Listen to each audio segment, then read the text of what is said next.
good back and forth here. Both sides have a pretty great set of heroes to start fighting early on. I'm just very curious to see what they get with Snapfire. Because we've seen a lot of Snapfire going for Blightstone plus Little Shredder. You get, what, -8 armor in the laning phase? So Yep. you can still combine that here with your Snap. You could still go for something like a Tide Hunter for Eboys and play with Gush, and that becomes a very hard lane for the opposing safe laner to play. Well, I'll go back to the Clockwork pick for a second, John, because I do like this pick, right? Like, into the draft of Wind and Rain, you've got the Grimstroke, Leshrac, SB, all of which don't really enjoy playing into the Clockwork whatsoever. And of course, earlier on, you did point out the Kisses plus Cogs can be... It's not quite as devastating as Arena Cogs, but Arena Mortimer's Kisses, but it's still pretty darn good. Wind and Rain, they go for the PA pickup. Nice pickup, I suppose, into the Jug. You don't really mind the Juggernaut too much, having that inbuilt evasion on the PA, and well, naturally with the nerf to Divine and everything else, Jug might have to go for an MKB this game. In fact, I dare say he almost guaranteed has to pick up an MKB at some point, which I suppose isn't really too bad, because you do get the added attack speed, but it's not quite as nice as it used to be. So you don't really enjoy it quite as much as you did maybe 3 or 4 months ago. Electronic Boys, they go for the Darkseer pickup, which is very interesting. Yeah, I think we've seen them do this before in Eboys, and I believe it was the last time we casted them as well versus Picado. They went into the Darkseer, and we had mentioned, right? One of Speed's videos, we're talking about those meta offlaners, and he really liked the Darkseer. So it looks like the team, you know, they're listening to their core, they're listening to his advice. Mr. Game Leap himself, Darkseer comes through. Now, to be fair, this is a really nice pick. You don't have the synergy with minus armor from the Snapfire, which is a bit of a missed opportunity, but you've got Iron Shell to deal with the PA. It's a melee core. It's not very fun for it to farm anyway. The Snapfire with the Blightstone is still going to provide some really good harassment in the laning phase. You've got Clockwork plus Darkseer as well, a classic combo we used to see a lot more in, say, Southeast Asia. So you can just maybe run an aggressive tri-lane, maybe run the Clockwork 4 with a Darkseer, just toss that Iron Shell on, run around with Battery Assault, and that becomes very hard for the PA to really just fully commit early on. Like, you could say she could blink out, but we don't tend to see PAs prioritize that, and the cooldown at level 1 is long enough that there's going to be a lot of openings here for Clockwork and Darkseer to get that damage off. Yeah, no, 100%, but I think more so they're probably just going to focus on chasing down the Grimstroke here, right? Like, you push out the waves with double Iron Shell on the creep wave, and then you could dive the tier 1 tower, go after the Grimstroke, which is going to be the easier kill, and then you could even go after the PA later when she hasn't got a creep wave to blink to. Still, we'll see what the game plan is. Electronic Boys, they have one pickup left before we do get to continue. It does appear they are lacking their mid lane right now. Anything in particular you'd like to see? In fact, never mind, John, they're going for the Tiny. Yeah, you know, it's really darn nice with the lineup they have. Vac into Avalanche Toss is pretty darn effective. You've got some pretty nice timings to hit now on that Tiny. Of course, it is looking like Tiny versus Leshrac.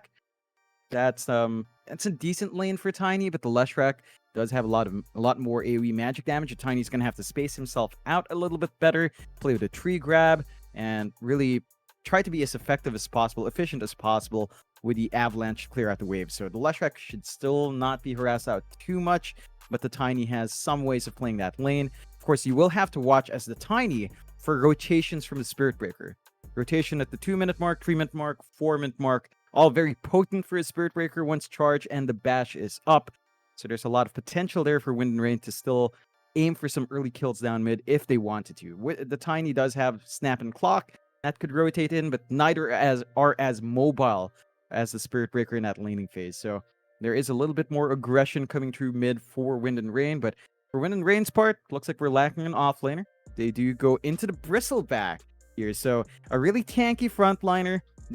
Both sides kind of lacking wide AoE control. At least Electronic Boys has the Darkseer and Tiny, whereas Wind and Rain, their control is mainly single target. You've got the Split Earth from the Leshrac.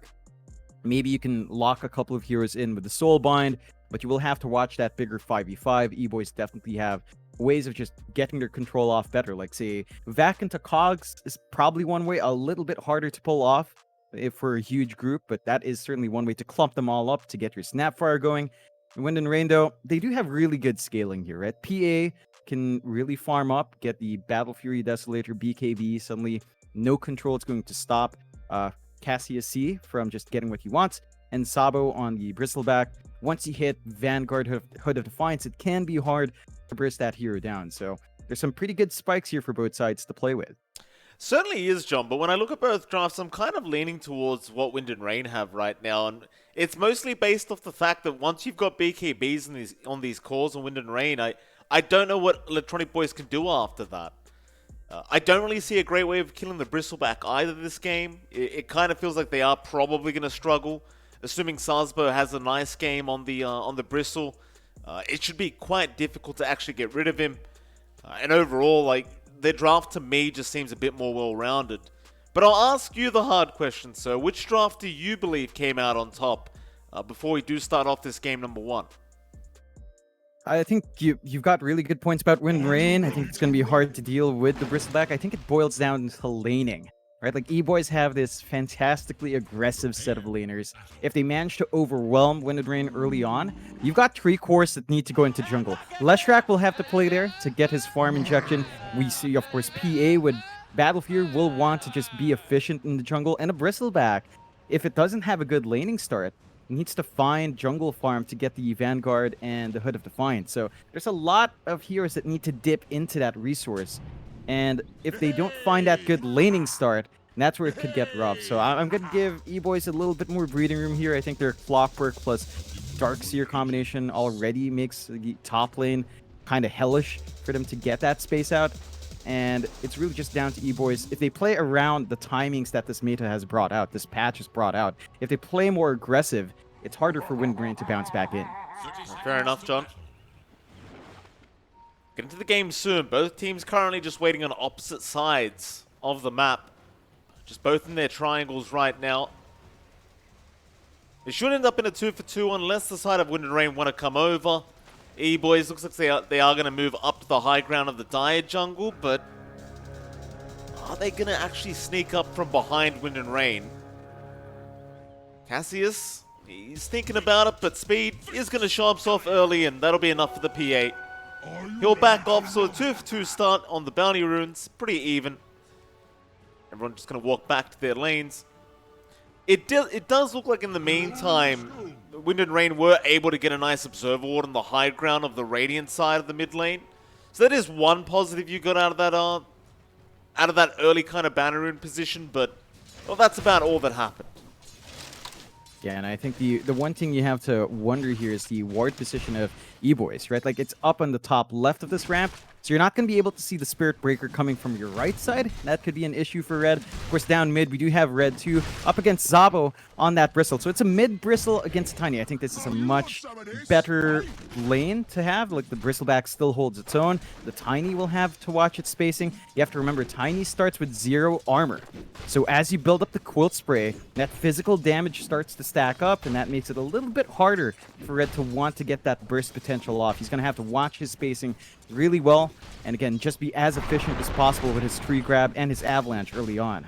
Yeah, I mean, you still have the potential to kill the Bristle right now with the avalanche toss, but he's going to kind of do it quick, and it looks like Salzburg has been clever enough to go for the Bristleback early on, so just not going to be there to abuse the Nasal Goo instead.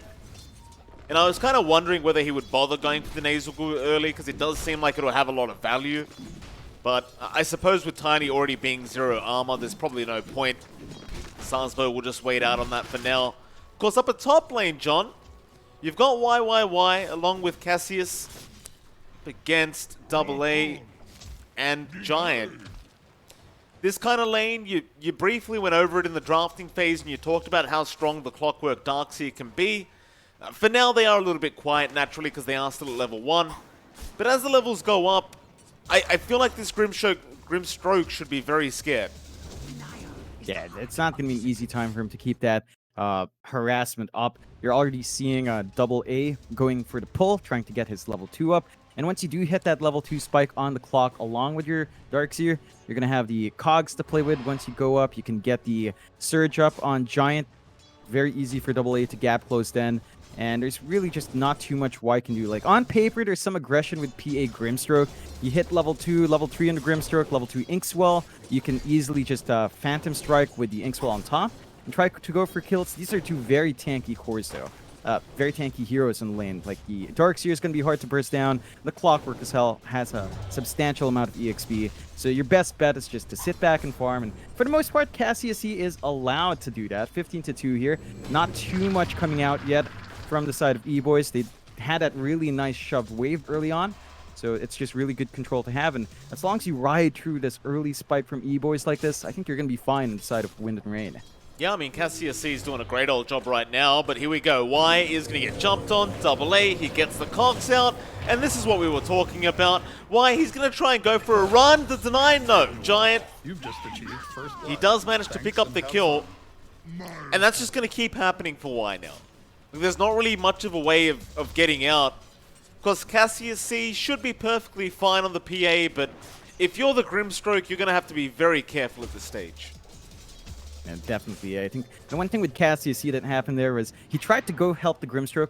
When you see your Grimstroke dying like that, I want to see Cassius C just focus on the creeps. Don't get intimidated, just get that last hits down. Of course, we do have one lane we haven't looked at yet. Down bot, you've got Sword on that Leshrac.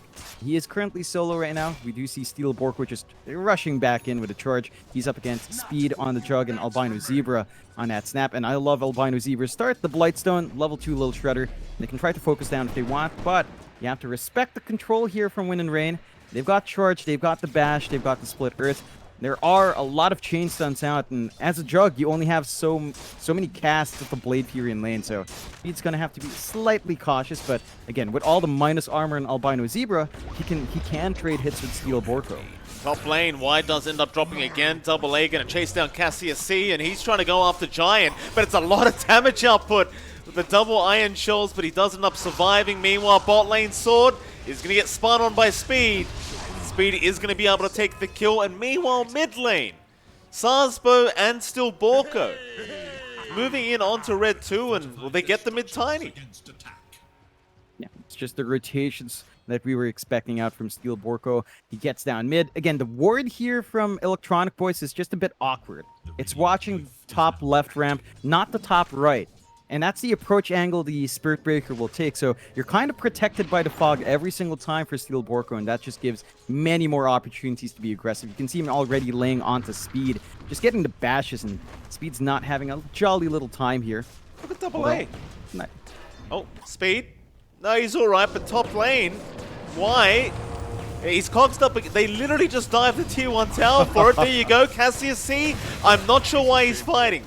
Thanks for playing. You just pointed it out about 30 seconds ago, John, but he should just hit creeps. There's no point fighting that. No. You're getting so much value now from Eboys. They get the kill in the PA. Sure, the last hits if your Darkseer isn't amazing, but the fact that the PA died is enough to offset that lane. So you're going to have to watch yourself in Cassius C. Just let your support die. That's the purpose of the pos 5. They're supposed to tank the gank. Sword, he's going to die now as well. Speed, finding his second kill of the game, and you can't underestimate that level 2 spin. Now he's got it at level 3, and well, for Sword on this Leshrac, dying 2 times like this already on an offlane Leshrac is not going to feel very good. You start to question how much impact the side of Wind and Rain is going to be able to have this game, as their draft does kind of rely on having a bit of momentum behind you to really get it going, and at least for now, that momentum is all the way of Eboys. Yeah, they're getting that great laning start. All the lanes for Eboys are looking fairly well. Perhaps not Sword's lane. That's the one that's slightly more favorable for Eboys, but everything else is going to be great. Like, aside of Wind and Rain now, you have the PA who's going to jungle. You have, of course, the Bristleback who will probably need to jungle to get that Vanguard or Hood of Defiance first. And then you're going to have a Leshrac who needs recovery. Well, they're diving Y again. He'll get nice cocks off to push Y away to avoid the ink swap, but now still Borko's here. Still, they continue the chase. Y is not safe. Another vacuum. Still Borko now. He might just drop Giant. He will be able to pick it up, and Cassius C. He thought about going back in, but Red is around. Definitely a dangerous kind of predicament here for Cassius C if he did go back in. Giant might try to bait this one out. Red, he'll show himself though, and they just want the tier 1 tower. Still, Giant is almost begging them to jump in. And now it's Cassius E. He's going to go for it. With the Inkswell out, he does get the kill on red. He knows still Borko's around. He goes for the charge, and that should be your tiny con. Eventually. Flashes fly out. Red, how do you escape this? He'll go for an avalanche toss, but it's just so hard to see him getting out of this, and he won't. A double kill out for the PA now, and well, they got a little bit too excited up at top lane. Yeah, I mean, you need to respect that Inkswell Blink combo on the PA. Like, it's still a lot of damage early on. You've got the level 1 coup de grace up on PA at level 7 now. So there is a little bit of burst damage on hand. Not the most amazing crit at level 1, but it's still more damage coming through. So not quite respecting that throughput here from Wind and Rain. Side of Eboys are going to have to look for that tier 1 next time. It's a little bit more space out for Wind and Rain as well to farm. Like, Sabo can play in the jungle. You've got some room for Sword to hold this lane against Speed, although Speed is still having a fantastic time. And overall, despite the slight kill advantage, you are seeing much more even network between these two teams. The charge out now. Sarsbo has made his way over to the bot lane. Sword is around, acting normal as the spin does fly out from Speed. He might be able to get away. A nice cookie there from Albino Zebra to make sure he gets himself out, and that's going to be a bit of wasted time there for Wind and Rain's top lane. The jump is onto Giant. Silence is there, but the surge was committed first. Still, they know exactly where he is. Hook shot in by Double A is not going to work out. He might even be dead here.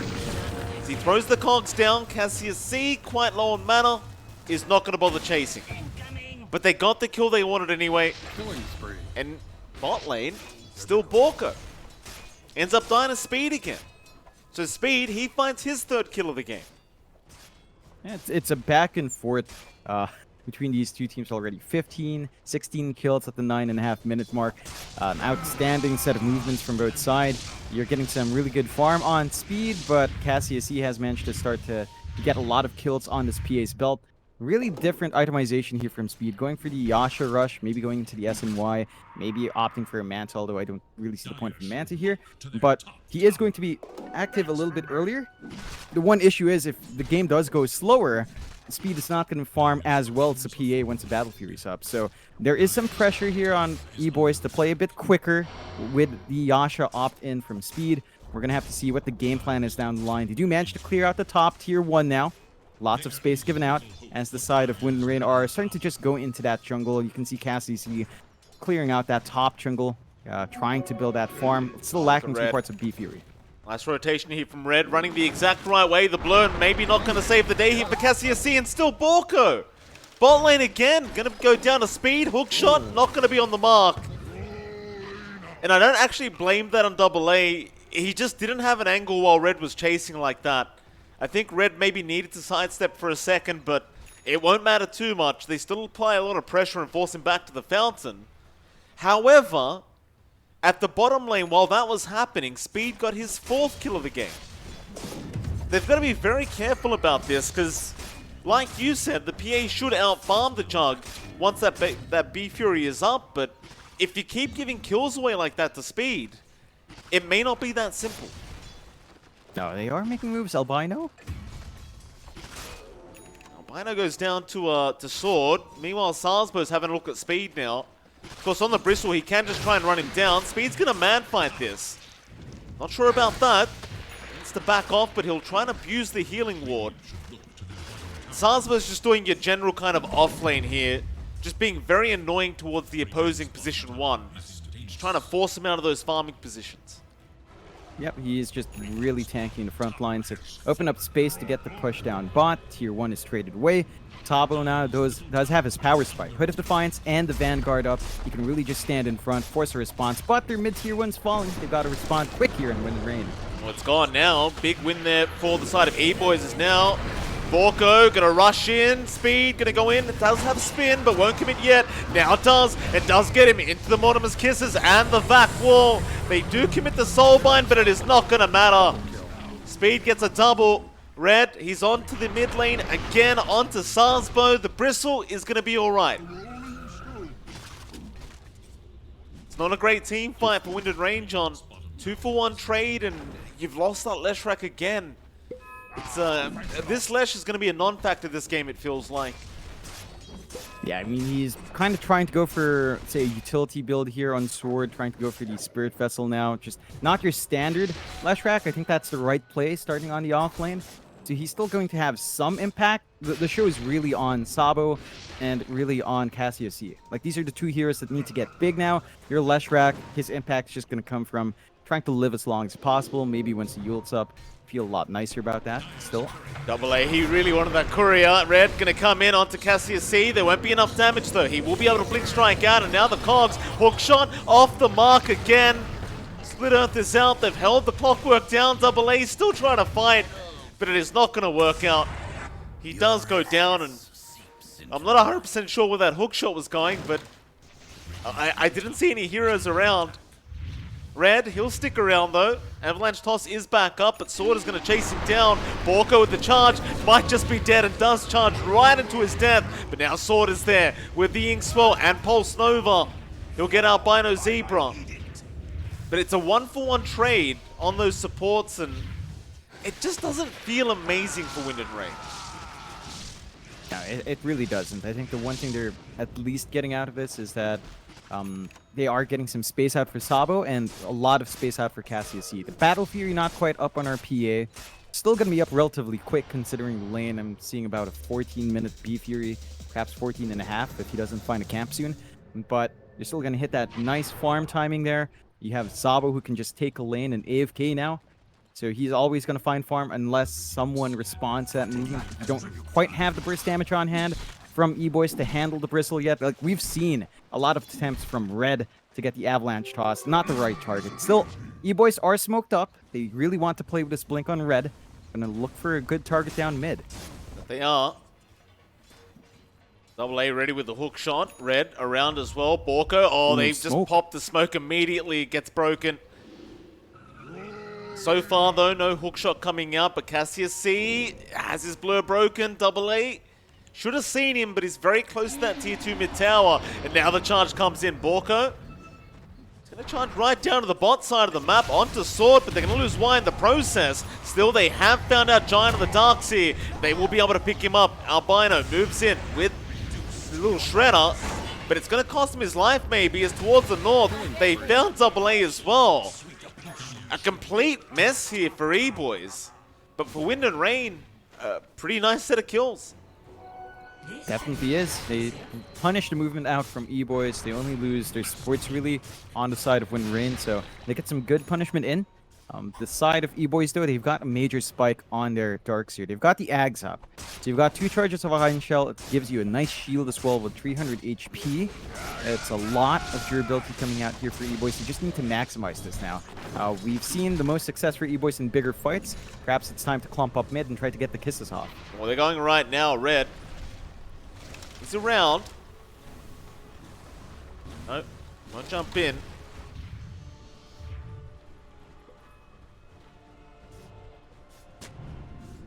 Both teams might just sit back for a little bit and kind of give themselves some breathing room. It's like Red went in for an avalanche onto Sabo, but gonna leave him be. There's a big group up here from Eboys, however. It's definitely pretty obvious they want to go for a big fight here, Eboys. Mid lane, perhaps. Sabo still hanging around. Speed, he'll be the bait for his team. Spin is out. His team now going to rush in. Red going into the back lines onto Y. Wants to burst down the Grimstroke, but he's not going to get him yet. In fact, he does. Never mind that. Into the Omni now into Sword. It's going to be a lot of damage out from Speed, but not quite enough. Double A, he'll be the one to finish it off. Onto Albino Zebra. They found another, and they'll get Sabo into still Borko. A 4-man charges out. The wall does slow him down for a second, but he's going to be able to get away. Unless Double A can catch him, but there's no hook shot up. Still, Borko should be just fine, but that's a great team fight out for Eboys. I mean, they just get to use all their good spells out. They don't manage to burst down the Jug. A lot of focus there on Wind and Rain to try and lock in speed early on. They need to find a backline. So Eboys just found a really good angle coming in from the high ground of that jungle and managed to get a really good wraparound. They were waiting quite a fair bit for that. They could still try to keep the aggression up if they wanted to. Hookshot's going to be up in about 20. They've got some presence there. For the side of Wind and Rain, all you want to do now is to protect Cassius C. buy out the space in the jungle for the PA to finish that Desolator up. Once you've got that minus armor, you can play a lot better. Red, he's found Y again. Y, not going to be able to get out of this one. Borko, he's going to move in. This is where I start to question what's going on, because Borko's going to die. Sabo's going to move in now with Sword. They're going to go in onto Red. They want the Tiny down. Sabo, he's going to take a lot of damage out. Meanwhile, Cassius C going to jump in on the Tiny, but Red is going to be fine. Instead, Double A, the one to drop on the Clockwork. Wind and Rain, they even brought back on Y. So maybe expecting a bit bigger of a team fight, but it was not the case. I love that small play coming out from Red. He just tosses back his Clockwork. He knows he needed to make a sacrifice, so he tosses out Double A towards the Leshrac, and they got so distracted by the clock that they couldn't come in to finish off Red instead of bigger targets. So very nice coming out from Eboys. They still get, one hero dead, but the Win and Rain, as you mentioned, they had to buy back there. Not very worthwhile. Y's going to be delayed on his Glimmer Cape timing because of that, and you really want something like the Glimmer Cape here to mitigate the Tiny's burst damage, to mitigate the Kisses damage out. The magic resistance is just very, very useful for all of your cores to have. So you're going to have to wait a little bit longer for that. The good news here for Wind and Rain is that Sabo and Cassius C are still farming really well. So they're right up there next to Giant. Speed is definitely ahead though. Sword. Gonna go down to the bot side of the map. Red. Let's get him again on the Tiny, and Albino, he did commit the Kisses, but that won't be too big of a deal, I'm sure. Meanwhile, Speed, top of the net worth board, almost has the Aghanim Scepter up on the Jug. Not even opting to go for any kind of itemization really in between. Just Manta into the Aghanim Scepter.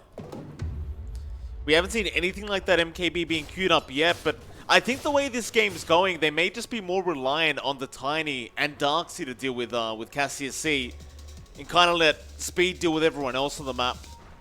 I think once the Ags is up on Speed, it's going to cause some real big problems here for Wind and Rain. Yeah, that's the one thing with Chug. I was having a chat with our friend Crest, and he plays it nicely. The thing with Jug is he's stable, but if you think about his skill set, it's all about protecting himself. He has Spin, which gives him spell immunity. He has Omni Slash, which makes him invulnerable for 4 seconds at max level, 3.5 seconds at max level. And once you have the Swift Slash, it's, again, even more time where he's not going to be targetable. So there's a lot of openings there for Speed to just focus on literally everyone else. As you mentioned, you just want to Magic Burst that PA down anyway. A smoke, though, from Wind and Rain. Has been broken. The Wind and Rain going to be spotted out very easily. Not going to be able to get this this smoke going, and Eboys just going to get back to farming. I mean, you haven't even got to that stage yet where Eboys just pick up BKBs, and well, right now at least Red has queued one up, and that's going to be pretty problematic, because that way the only way you're really going to deal with him in the middle of a team fight is through the PA and maybe the Bristleback. And they've already been having enough problems dealing with this Tiny this game. Like, Red's died twice, but it feels like every time he's died, he's been out of position. I feel like with a BKB, it's going to be almost impossible to actually kill him off. Yeah, definitely. It's just... He's just such a very hard target to hit. He's got some nice armor now coming in as well for him. He's fairly protected. I think what we need to see from Wind and Rain in these bigger engagements is Sabo to stand in front, and we saw Speed reveal that little Ags just by Swift slashing Sabo, just to scare him off. But we need to see the Bristleback take the front lines. We're not seeing enough Quilt Sprays flying out in the middle of a team fight. We're not seeing the Vanguard and the Hood of Defiance maximize enough. E-Boys, they see the opening in the Roche pit. They've got a lot of minus armor to play with. That Roche is not going to last too long if Wind and Rain don't come in soon. Roshan, not going to last very long when you've got those Iron Shells going to boot. Still, the pings are coming out. Wind and Rain, they have smoked up. They're going to run through the mid-river. But how do you initiate? Double A, he's blocking the way. They're going to charge in on the Clockwork. Roshan still too low speed. He will finish it off first. Still Borko dying to the Clockwork and the Kisses of the Grimstroke, and now the hook shot in. They've got Y again. He's going to try and avoid this, but Double A's got the control. Meanwhile, Speed just chasing down Sword. A nice spin out at the right time, and he's got that big Omni whenever he wants it, but he won't even need it. Red gets in with the Avalanche toss and gets the job done. And E-Boys, they are looking way too good in this game one. Onto the tier 2 mid tower, and for Wind and Rain, even with this PA having a BKB up, it looks like it was never even used. Cassius C just never saw the opening. And in all fairness, I kind of agree with him not using it because there was no choice. Like, your teammates just died way too quick. Yeah, I mean, they were also kind of split apart way too wide for the PA to focus in without being targeted down as well. And now the high ground's opened up. Again, lots of minus armor on hand. They can just easily melt these objectives if they want to. Already, just misses a toss back on Borko. Charge is going to be there onto the jug. Dagger out, speed. Manning up here. Now the blink strike in. He needs the Omni, or at least let the Aegis expire. But no, wall is going to be dropped. They got no crits out. Giant now. It's going to be chased by Sabo. Try and surge.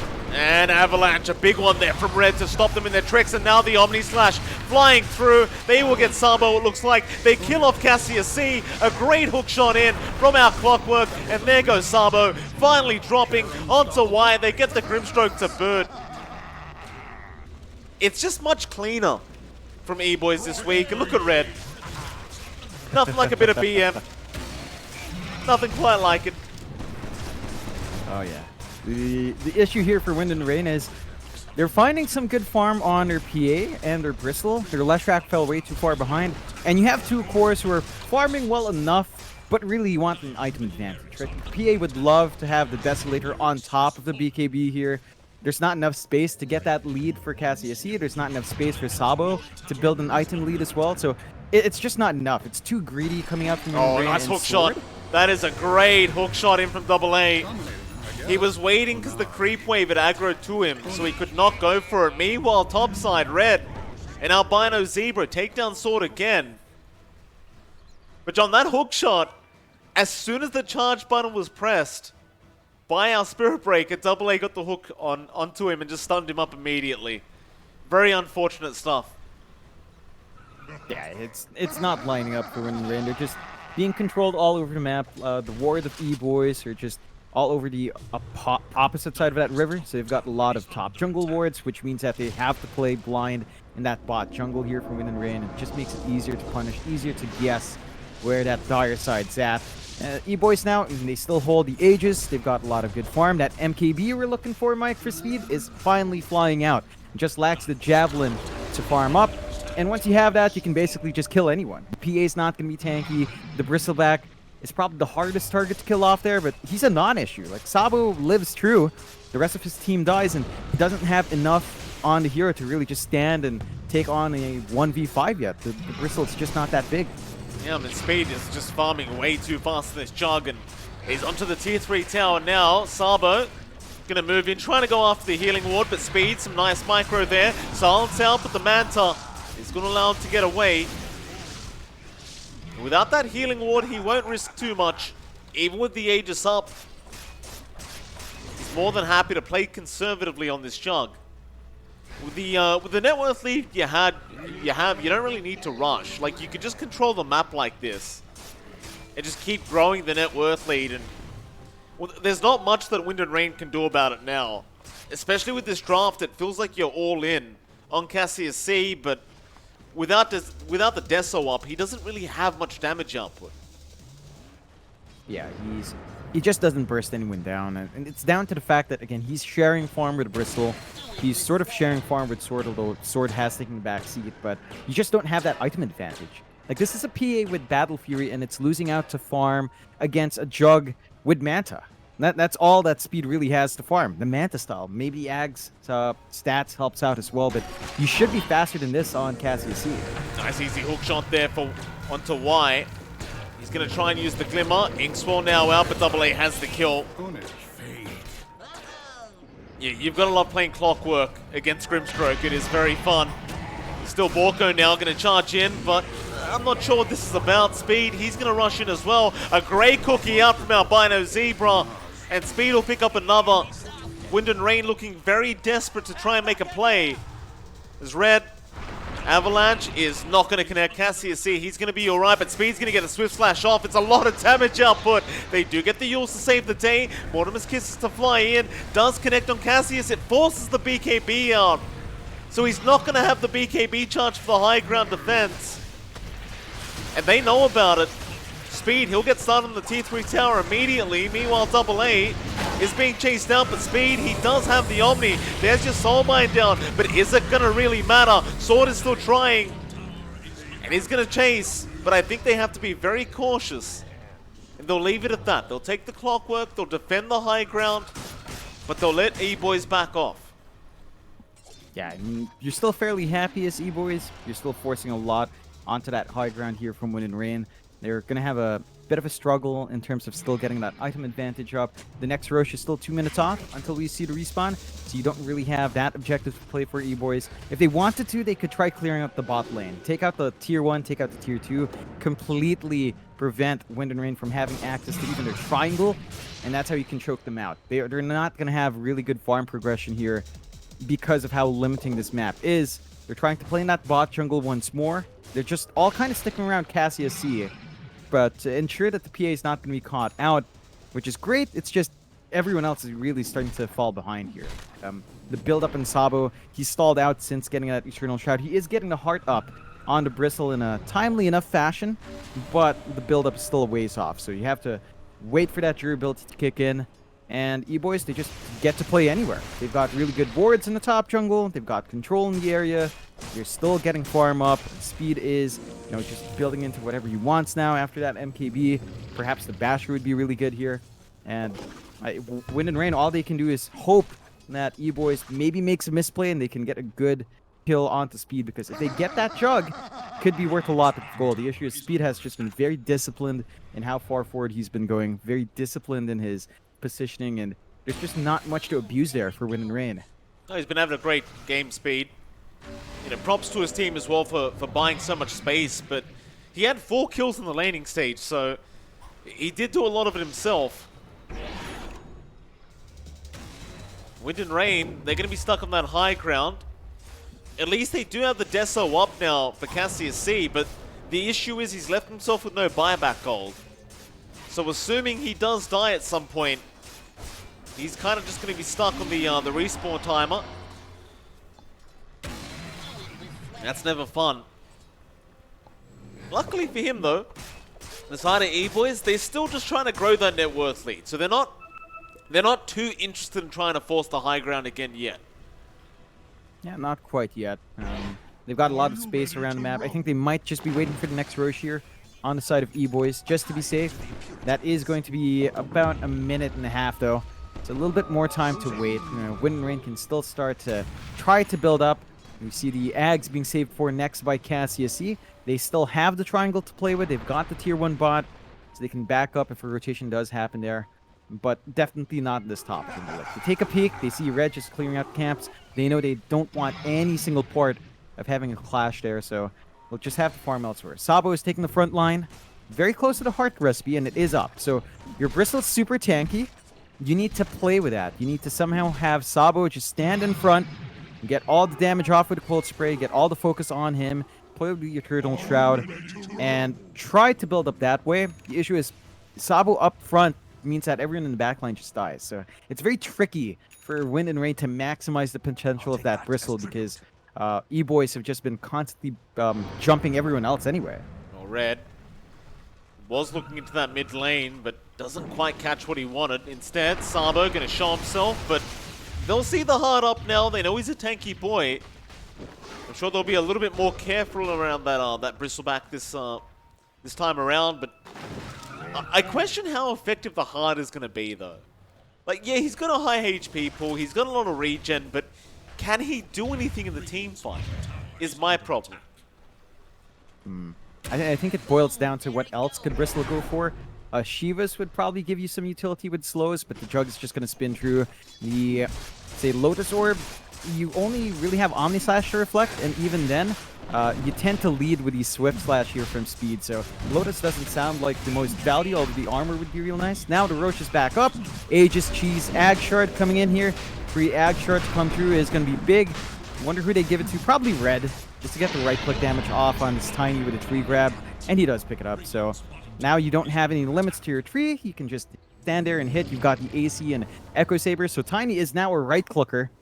And this just makes it so much harder for Wind and Rain. So much damage throughput here from the side of Eboys. they're going to have to watch your high ground. I think that's where they will have to fight there. Like, they've got some decent AoE. The Bristleback can get some good quilts on in that tight spot. They cannot afford to be picked off outside right now. DP's away. Borko still around the bot side of the map, but he could just stick in that tree line and probably not get caught out. Will charge away eventually. Albino, he's around. He needs a cookie setup. No. Toss is there from red. Borko, he's stuck around for the TP, but it is going to be punished. Speed, meanwhile, mid lane is still confidently pushing out by himself. And they just don't feel like they can punish him for this. Mind you, he does have Aegis, Shards, and Aghanim's blessing up, or rather just the Aghanim's. So it is rather hard to kill Speed off right now. In fact, he's going to run to the high ground himself. Why? Swift Slash, he's dead. Glimmer Cape not there in time. Speed just kills him off. Onto the high ground they go. There's your buyback. Speed, he'll back now. No reason for him to stick around. But he still has the Omni if he wants to commit. Cassius C, he's in the tree line in the north, but the 21k net worth advantage, it's just so hard to see a good kind of angle to take a team fight for Wind and Rain. I mean, the only angle is high ground. Just have to force Eboys to clump up and try to play with that Bristle up front. See, Eboys, though, they are smoked up, invading. Could get a good wraparound here. That they could. Seems like Wind and Rain might be reading this movement. They have backed off for now, so instead Speed's going to get started on that melee barracks again. Cliff is out. Avalanche toss though. Red is on Leshrak's sword. Is probably just dead of the spin. Soulbind is going to come out, but it won't matter. Zarsbo going to move in with the nasal goo. Zumbale with the cogs should be able to back.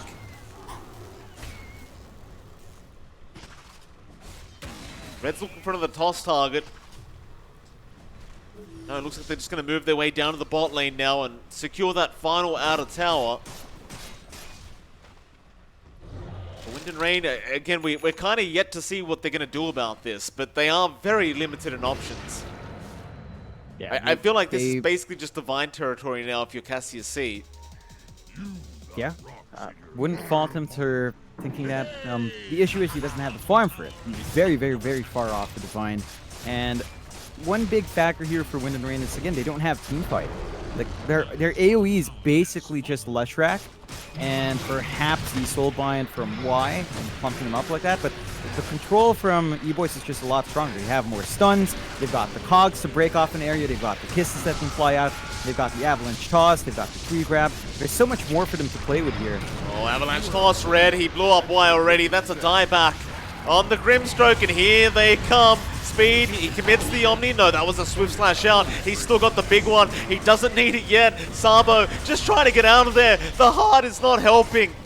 It is not helping enough. John Cassius, he's going to jump in, but now with the spin out, maybe they can get him. They'll get one life in the junk, but Sabo is going to drop. Cassius still trying, but Red's in. He's got the control. Cassius is going to get Omni'd, and that's it. GG well played is called. In Eboys, a very dominant game one. They played very cleanly here, John, and for Wind and Rain, maybe just a couple of mistakes made throughout the laning stage made it very hard for them to come back. Yeah, it's tricky from the lanes. Like, they had, they kind of had to flex their Leshrak there. I expected the Lesh versus the Tiny matchup. Instead, Sabo was playing mid Bristle, which looked like it had some potential. You know, Tiny's a zero armor hero.